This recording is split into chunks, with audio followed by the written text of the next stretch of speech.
This is related to verse number 144 of Surah Araf.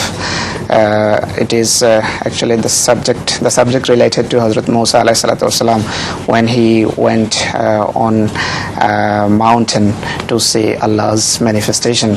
So Allah manifested himself over the mountain. Was that manifestation something physical, or it has got some other meaning? It simply means that a strong, shall we say, lightning was manifested, and Allah himself did not manifest himself in the sense that Musa was demanding.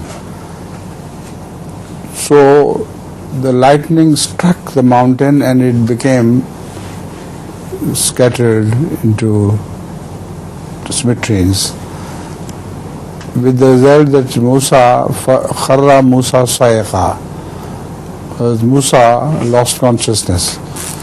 So Allah wanted to inform him that if you can't even bear to see the lightning, how can you bear to see my glory?